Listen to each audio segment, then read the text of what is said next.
Good evening, everybody, and welcome to the last Adventures with Sarah Day live in Europe. I am continuing my trip, but finishing up. I'll be heading back to Seattle tomorrow afternoon.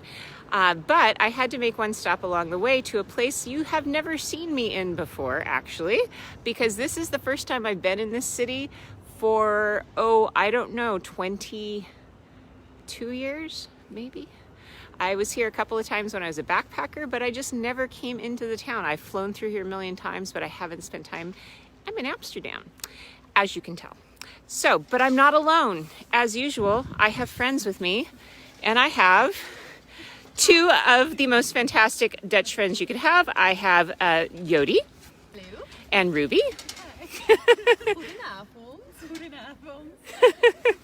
So they're joining me today, and what we thought we would do if you want to join us is we're just going to walk a little bit through town.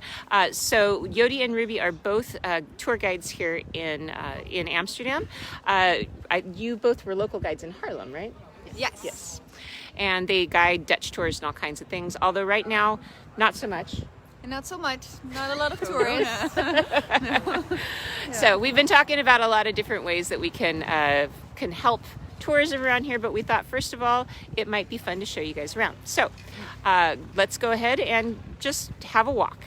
No pressure. This is the first time that either Jody or Ruby have done a virtual live walking tour. Yeah. So we're just going to do a little walk and talk. So if you have questions, I'm just going to man the camera and I'm going to ask questions. So go ahead and put them in the chat and I will ask these lovely ladies. And yes, they are twins. It is true. I know you can't tell, but I think they look really different personally, but okay. All right, here we go. Let's go. So where are we? Hi, we are in Amsterdam, of course. We are in the Singel. This is one of the canals of Amsterdam. Of course, we all know that Amsterdam has a lot of canals. Amsterdam is built on the Amstel. From there's a dam built on the Amstel. From there you have Amsterdam. That's where the name comes from. And so we had to deal with a lot of water because the Netherlands is kind of the delta of Europe. 3 big rivers come through here, and we had to build this dam to control the water. And that's kind of where our tolerance comes from. So if you ever wonder, why are the Dutch so tolerant? It's because you cannot be mad at your neighbor or fighting with your neighbor if at the same time you have to keep the water out of your house, right? So you have to tolerate your neighbor to build this dam or this dike. And that is from 1100 on. This is when Amsterdam was built till now. We still have to be tolerant of each other or we can't help the water, get the water out. So that's why we're very tolerant, and I want to emphasize on that because that's what the Dutch are. All right. And here we are, one of the canals. Here's the beautiful canal houses, really typical Dutch. Now, of course, since we're on a delta, there's a lot of clay here, and it's what you see back in the houses, a lot of bricks and everything. If you go around in the Netherlands, you use your bike, of course, or your feet. So a lot of bikes are on the canals as well. These are all locked, don't worry, because they will be stolen if you don't lock your bike. Really? Yes. I'm surprised. No, it's one of the most things that are stolen are the bikes, actually. But you have to be careful, I'm learning, because if you walk in a bike lane, you will be mowed down. Yes, please. Well, we all stole a bike before. I have not stolen a bike yet, but it's kind of tradition, right? If you Have you? Oh, Ruby? No. I did buy a bike once for 10 euros Okay. from a homeless guy who probably stole it somewhere. But hey, I didn't steal it myself. You only kind of, by second degree, stole it. Yes. It's the next thing. You go to a bar on your bike. You go to the next bar on your bike. You forget to lock your bike. And then when you come back, your bike's gone because you didn't lock it. But then you go look for another bike that also still has the key in it. And if it does, you take that. It's on a loan, but you don't bring it back. So that's how the Dutch work. Oh my, you guys, look at the colors here. I don't know if you can see that at home. Gorgeous pink skies. Absolutely beautiful. So here we are on the Gentleman's Canal. This is a very expensive canal to live on. It used to be also the most expensive canal in the Golden Age, when the Netherlands was on top of all the richness in Europe due to their colonizing of the world and to their tolerance to each and every religion. And this is called the Gentleman Canal because gentlemen were most important. So the most expensive place to live, and the gentlemen were most important. Not the princes, not the king, not the church. The gentlemen were bringing in the money. There's a lot of orange flags. Do you know soccer is on? 3-0. It's the Euro Cup. For those of you not watching, that's a soccer match, soccer tournament here, which is very fun. Everybody is enthusiastic. I don't know how's my team doing? I'm sorry, I don't know. Oh, Probably good. probably good. All right. Doing well. I think they're doing pretty good. Italy. Oh, Italy! Oh, Italy. They won. They won 2 games, I believe. Yesterday they won. Yes, they've won 2 so far, as I can remember. And they probably will win from the Netherlands too.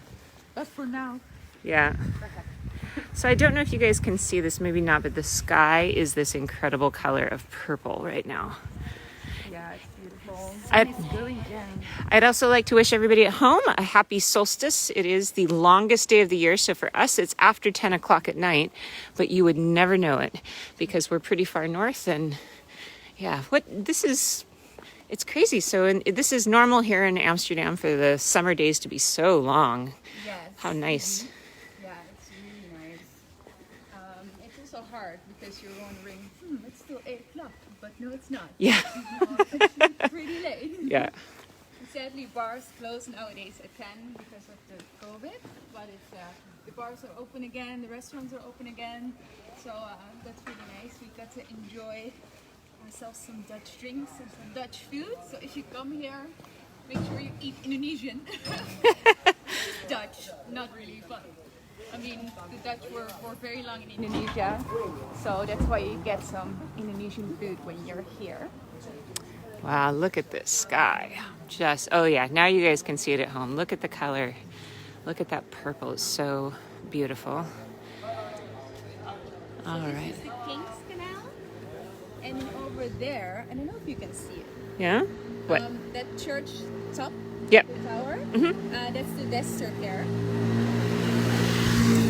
So at that church, Rembrandt was buried, but also the bells that you hear are the bells that Anne Frank heard every day, because their hiding place is just 3 houses next to that church.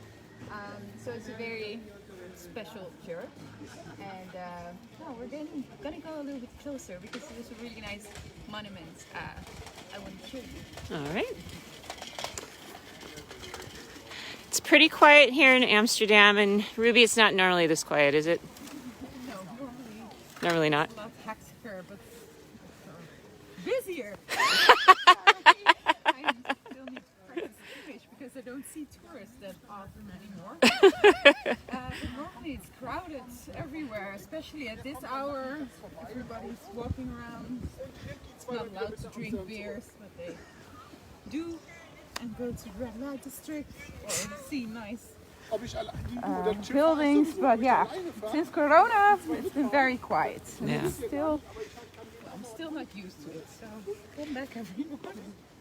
So also less deaths found in the canal, actually. Yeah, that's true. What? Less dead people found in the canal? What? Normally, Okay, you need to explain that just a little bit. this is, of course, I mean, Amsterdam is a busy place. But, people come to party in Amsterdam a lot. Yeah. And with that comes certain alcohol, but also marijuana, of course, and some other drugs. So never buy drugs off the street, of course. Also not in Amsterdam. It doesn't happen a lot. Okay, I'm giving you the wrong impression. No, but a lot of gentlemen, they are drunk. They went to a party. They have to go home, but they need to pee. Where do you go to pee? Oh, I'm gonna stand on the side of the canal. And, well, Jody's tipsy. Show. then they fall into the canal, and it's a lot colder in there at night than you think. Be warned. And there are almost no stairs, so a lot of people drowning here in the middle of the night. Wow. When there's no one around. Yeah. Dang. Well, the same thing. Not a lot. You end up on Not a bike. a lot. Six a year. But still. 6. Oh, I thought that. Only 6. And there are a lot of bikes in the canal, so every year hundreds of bikes get fished out of the canal by a big boat. Because yeah, if you steal a bike and someone's about to catch you, You just toss it in the canal. Oh, okay. if you're drunk and you see a bike that's not chained to something, you can throw it in the canal. So, Steal it, ride it home, and then throw it in the canal. Alrighty. yeah. Oh, But, cart. yeah. So as Jody keeps reminding me today, we need to always look up.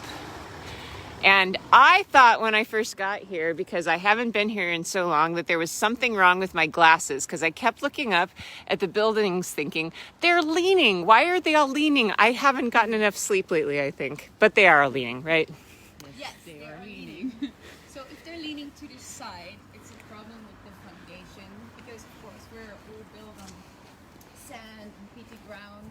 So they put all the poles in for foundation of wooden poles for the foundation of the buildings. But when sometimes they get some air, you know, the water goes too low, the air comes in it, and then the poles start to rot, and then your house starts to lean. But sometimes the houses lean forward, and that is because, do you see the hooks up in top? Maybe Yeah. you do. Uh-huh. And here you also see the slightest lean in the building forward. Yeah. So these hooks are there because these houses would also be storage rooms. And on top of the building, you have storage space because that's where the goods were. And if your goods, you know, they are most likely to get fire. If those lit on fire, only the top floor of your building would have a fire. You will only lose that. So they would tackle up the goods with that hook. Because we have very narrow houses and narrow stairways, so not a lot of things could be lifted. So then what you would do, you would tackle it up, and if your house would lean slightly forward, then the goods wouldn't bump into your building, to your facade. So that's why they can lean forward. Then it's meant to be like that.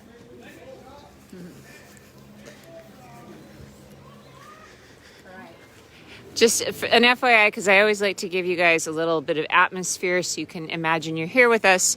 I'm freezing. I've been sweating everywhere else. It's been so hot, and then I get off the plane or off the train here, and it's like, okay, where's my fleece? Where's my long pants? Oh yeah, I don't have any with me. We're so lucky. It was a real Dutch weather. It was raining. Oh, is that what it is? I called you guys and you knew I was coming and you wanted to treat me to the real Dutch thing. Alrighty. Thank you for that. Awesome. Alright, so here we're at the Westerkerk. And right in front of the Westerkerk, so around the corner you have the Anne Frank house. But here we're standing on a very special monument, especially in these days, in this month. We have Pride Month now. And the Netherlands was the first country to have a homo monument, the gay monument. So what we see over here, what it says, this pink triangle, it says, to friendship, such endless desire. And this is just one of 3 pink triangles. So this one is on ground level, so this is just on the ground floor. Over there you have one that's upwards. And then we have one next to the canal, we'll go there in a bit, that's down. So now we're on the present. So the present is pointing, sorry, a lot of noise. Let's see what's going on. Just a little atmosphere for you. It's not noise, it's atmosphere.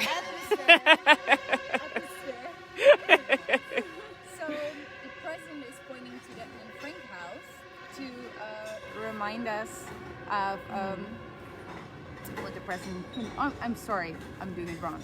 Yes, no, to remind us what the present can be. Then we have the future So that's the one that's pointing upwards, and that's pointing towards the information center, so the gay information center.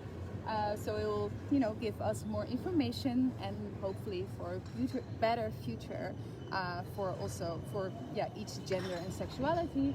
And then we have the past, which is pointing towards the Dam Square. And on this Dam Square we have memorial monuments. And the memorial monuments, of course, standing for the Second World War. And in the Second World War, of course, a lot of people were followed, a lot of people were unwanted and were sent to concentration camps. And one of those groups were also the homosexuals. And when they would go to a concentration camp, the sign they would wear on their suit was a pink triangle. And that is why this gay monument is also a pink triangle. It stands for that. And we Dutch were known to be very tolerant people. Of course, that has to do with our history with the water. I don't really like the word tolerant because it doesn't necessarily mean you accept people, you just tolerate them. But I also like to think we are really accepting from it. Normally in the Netherlands you can be whoever you want to be, and we are always kind of the front runners in showing like this is also how it can be done. So we're very open, everybody's welcome, and so please come to Amsterdam and celebrate Pride Month. That would be really nice. We have a lot of gay or rainbow flag across roads as well. But this is a very special place, and this is also a place where everybody loves to party. And when you want to commemorate the people who have died in the Second World War, you can put flowers over here. So to commemorate all the homosexuals who have lost their life in the Second World War. It was unnecessary, of course, and so we can always bring flowers. Oh, that's nice. Yeah. Yes. Cool. Yeah, this is a very distinct, special smell because of the open toilet. Wait, okay, wait, you got to show me these. Sorry, we're just skipping around on topics here. I know it's a little awkward transition, but it's not really. This is a toilet? Not for everyone. It's just for the gentlemen. For gentlemen, so they don't fall in the canal. Yeah, so they don't fall into the canal. They designed this. Wow. This is very- All right, there's nobody in here, so I'm not disturbing anybody's privacy or anything, but all the things of Amsterdam. Alrighty. And it was like a year ago, there was a girl who peed on the streets to protest that there weren't enough ladies' bathrooms around. Nothing happened, but there was a lot of commotion around it, but we're still hoping for ladies' bathrooms here. Well, Ruby, you know what you need to do. Equality. Next time I see a news story about a woman peeing on the streets of Amsterdam, I'm going to be like, I know her. You know why she's doing it? She's not doing it because she has to pee, but she's looking for equality. Freedom fighter. Lovely. So where shall we wander to next? What do you think? Let's go to the Dam Square. Dam Square. That Dam Square. That would be great. It's finally getting dark. A little bit. So for those of you who are watching at home, we're taking a stroll here through Amsterdam. You can have a look. It's late. It's after 10 o'clock, and I'm here with my friends Jody and Ruby, who are both tour guides here in Amsterdam. And if you are interested, if you're coming to Amsterdam anytime soon, I will put their contact information for you in this video so you can contact them, because you are available, are you not? Yes, we are. There's no tourism as of yet, so please, if you're coming to Amsterdam, and because you're very welcome, the hotels, they're longing for you, the restaurants are, and us too. So if you want to have a tour through Amsterdam, let us know. Through Haarlem, anywhere else, we love to show you around, and the sand dunes as well. Yeah, they are very good hostesses. So, and Ruby, I don't know if you guys remember, but I did a tour with her a couple of years ago. So you may remember her face from when she was touring with me in Venice a couple of years ago now. Well, there's all kinds of nice transportation around here. You can get around basically without a car. Bicycles are easy too, obviously. People who are visiting, can they rent bicycles here? Can rent bicycles. I don't recommend it unless you cycle at home as well. If you do cycle at home regularly, and then I don't mean once a year, I mean just a few times a month, then you can definitely rent a bicycle here. There are designated bicycle paths for most part, so but if you want to have the bicycle experience, maybe Amsterdam, just walk and go to like one of the smaller cities, or go to Zandvoort, that's the beach, and close to Amsterdam, and from there you can also rent a bike, and then you can either cycle past the beach, through the sand dunes. You know, it's much safer, and you still get the experience, and you get to see the outdoors of the Netherlands, because we do have nature. It's all flat, but hey, but that's my favorite kind of bicycling, so that sounds pretty good to me. yeah, But a lot of Dutch people are scared to bike through Amsterdam. And you have to imagine they bike daily to their job and to their schools and to drop off their children. And they don't want to bike through the center of Amsterdam because they're too scared. So if you're not experienced, just don't do it. Because, or you have to be very slow. And if you hear godverdomme or rot op once in a while, then just think they're nice words. Godverdomme means you're very beautiful. Yes, exactly. It does, doesn't it? That's what my Belgian bus drivers tell me anyway. of course they do. Of course they do. It means I like you very much. You're very beautiful. No, but for the rest, you can really walk everything here in Amsterdam, or get an OV chip car. So you can just get a card, a public transport card, that will get you around Amsterdam by tram or by metro, and it's really Cool. nice as well. So you told me an interesting little factoid about this black color that I think you should share with the people watching at home, because it's very appropriate right now. Yeah, it is. So we had the plague as well here going through Amsterdam, and when the plague was going through and you were in an affected house, what the doctor would do, he would put a black line over your house, over your door with paint. And then the story goes that because it was really hard to paint over this black paint, they would just paint the entire house black. So it's a tour guide story for you right there. So yeah, Jody and I were talking today about tour guide stories, about these like stories that they're great stories and you love telling your groups, but you're not entirely sure that they're true. And I've always just called them tour guide stories because I think they're worth telling. They're fun, but I can't guarantee that they are. I cannot guarantee the veracity, but that's okay. I mean, we still have fun. We tell them anyway. Yeah. Those are the fun stories, right? Yeah. Yeah. I just can't get over how quiet it is here. I mean, like I said, haven't been to Amsterdam in quite a long time, but I remember it being crowded all the time. Yeah, it usually is really crowded. Yeah. But what is nice about Amsterdam, because it's very much like the Seattle weather, Yeah. because of that, it doesn't really matter what time of the year you come. I would skip Amsterdam in summer, because why would you go when it's hot to Amsterdam when there's such a much nicer place to actually go to the beach and stuff? I mean, go to Amsterdam in winter when it's also it's gonna rain anyway.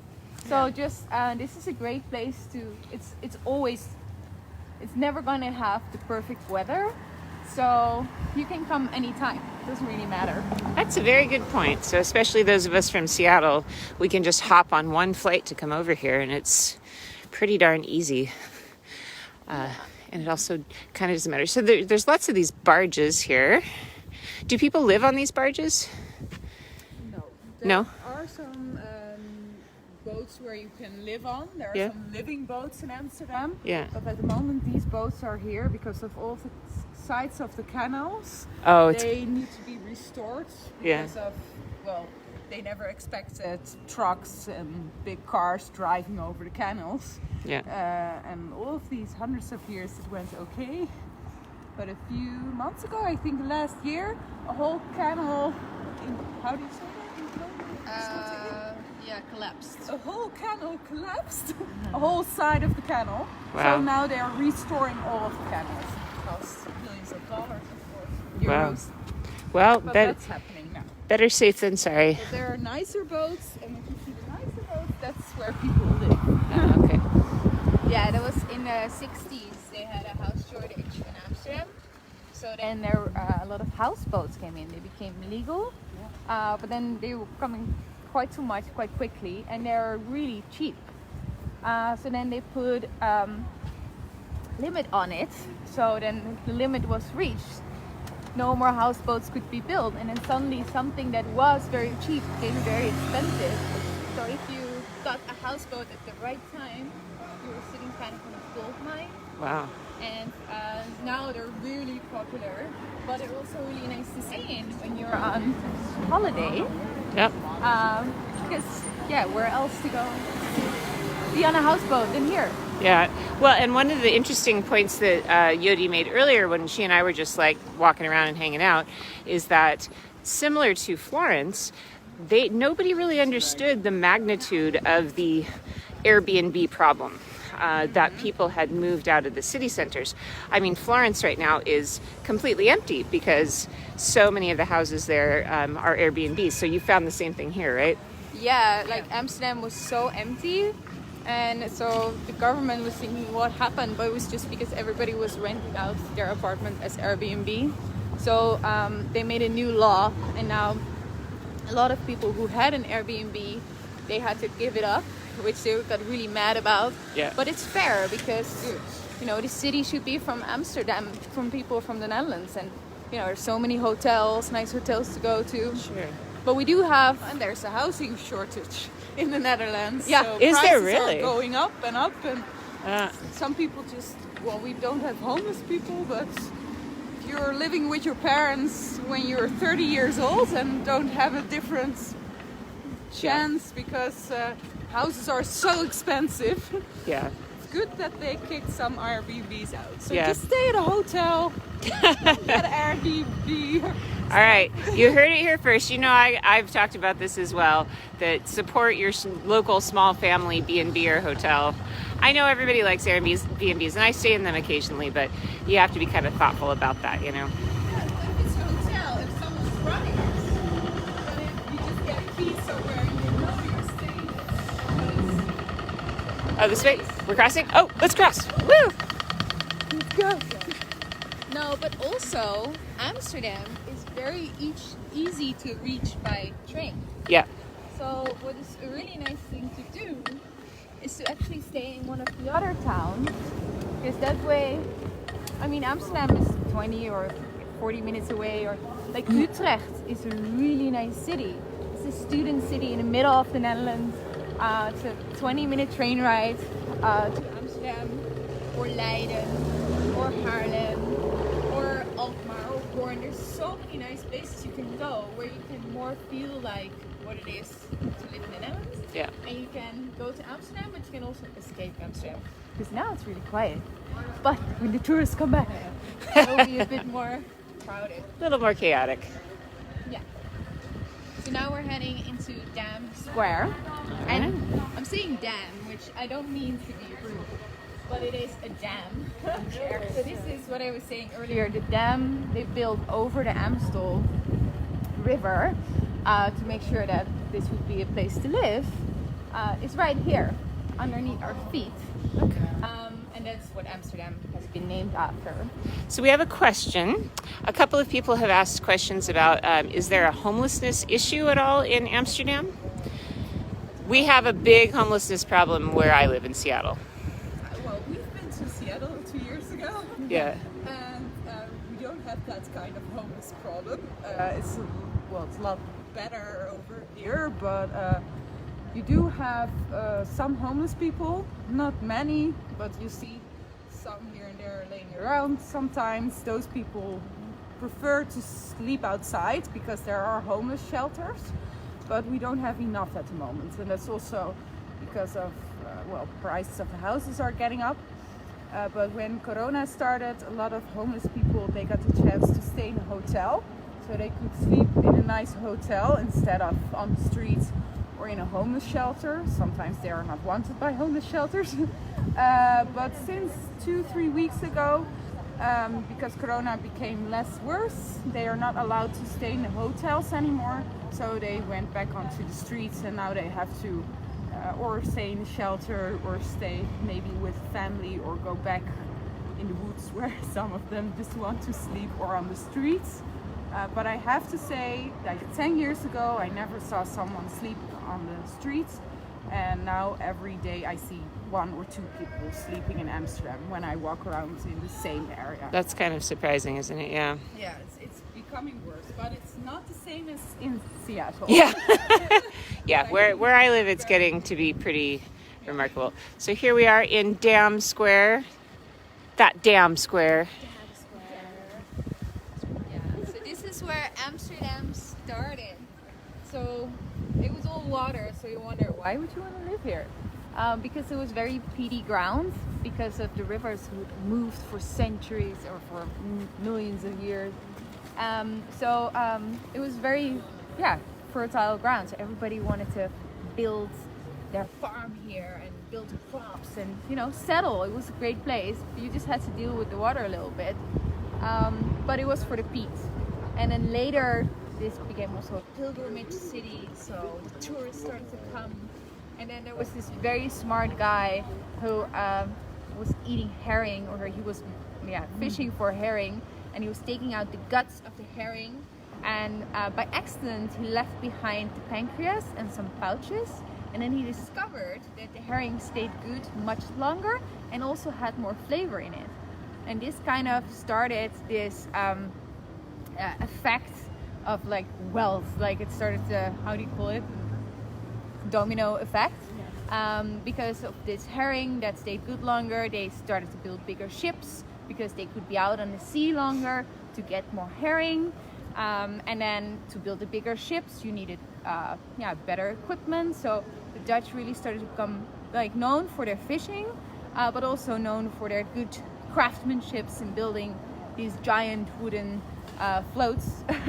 And that's how we started to become richer and richer and richer. And the rest will be for another time.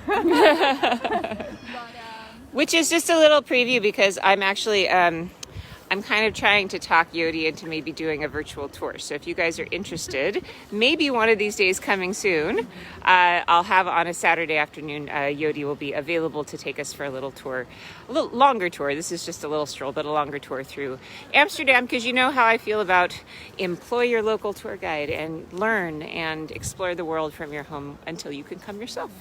So, this is so funny because I remember this square from when I came, but I don't remember it being this empty. There's always something usually on this square. A lot of demonstrations or like festivities, tourists, acts. But not now. Living statues. Yeah. Oh, the living I remember that from my first visit here was all the buskers. Yep, the living statues. Vader would have a spot here for years, but not anymore. One thing that happens here if we get a new king, because we are we are monarchy. We are a monarchy. We have king Willem of Orange. He became king just like 10 years ago. No, maybe longer. It feels like yesterday, but I guess we're all getting a little bit older. As you notice, the king isn't that important here as in England, because we really don't know. But if we crown a new king, next time it will be another queen again. It will happen in this church, the new church of Amsterdam, only built in 1600, so it's only like 400 years old. So that's why it's new. More about that later. But so he got crowned in there. He didn't technically get crowned because if you're Protestant monarchy, you never get the crown on your head. But the crown was there, and he became king. And then he stood in the palace of Amsterdam on the little balcony, and he waves to his minions, us. But he doesn't get to wear a crown, but he can be in the room with it. He can be in the room with the crown. He kind of points at it, but he doesn't get to put it on his head. It's hard to, go. But this is a really nice place to go as well, the Palace of Amsterdam. It's beautiful to go inside. I feel that a lot of times it's kind of skipped over, but it tells you a lot about our government building. And it's the biggest building on this square because government was very important to us. More important than the church, really. More important than the church. Yeah. Yes. Yeah, it was all about the merchants. Looks like we got a party heading our way, huh? Oh, look, there is. Hey, you said there was no Darth Vader, no busker. But we have one with no audience.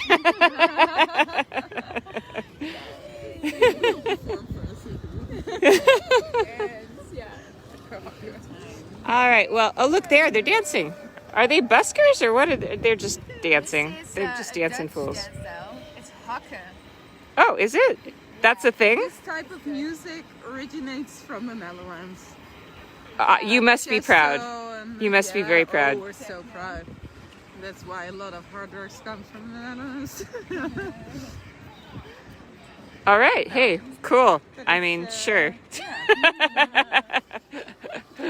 So, just to recap what I've done today with my friends Jody and Ruby here, and because I just have this one day, we decided to do kind of a whirlwind reacquaintance with Amsterdam. So, I went to the Rijksmuseum. You and I walked the city. What parts of the city did we see today?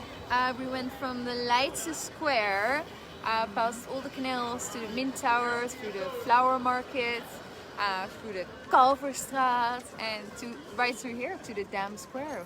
Mm-hmm. Yeah. And then we went for the Indonesian rijsttafel. Am I saying that right? Rijsttafel. Rijsttafel. Yeah, a rice table. Yeah. So that was fantastic. It's a little bit like Thai food or Cambodian food in my head, but it's fantastic. Had a nice dessert buffet. And then we went for drinks. Yeah. And what kind of drink did we have? Because that, I don't remember the name. So Jenever. Jenever. Jenever is kind of the front runner of gin. They stole our drink. It's made of juniper berry, and it's a typical Dutch drink. You should drink it on its own, but next to it you can have a small beer, and it's a great combination. Did you like it? I did, yeah. But they fill it up all the way to the way to the top, and so you have to like reach down with your mouth and like slurp the top. So that was pretty fun. So yeah, it was good. So there you go. That has been our crash course in Amsterdam for today. So a big thank you to my friends Ruby and Jody for showing me around their hometown. I hope you guys enjoyed very much walking along with us. I will say I feel very at home here because everybody here speaks Dutch to me. Why do they speak Dutch to me? Because you're a tall, beautiful blonde woman with blue eyes. That's typically Dutch. We don't look typically Dutch. We're small, brown, everything. Yeah, everybody here thinks I'm Dutch. It's like I keep saying I'm not Dutch, but that's okay. So anyhow, so there we go. So thank you guys so much for joining us today. Thank you to my friends here who showed us around. And stay tuned because maybe I'll be able to convince the ladies to join us for a virtual tour again sometime very soon. Otherwise, it's home for me tomorrow, so we'll have to see. We'll see what I do, if I do any more live streams, maybe, but maybe not. Thank you all for those of you who decided to cheer me up today and send me nice messages after my rough start, but as you can see, the day turned out very nicely, and I'm enjoying it very much. So we'll see y'all later. Ciao. Doei.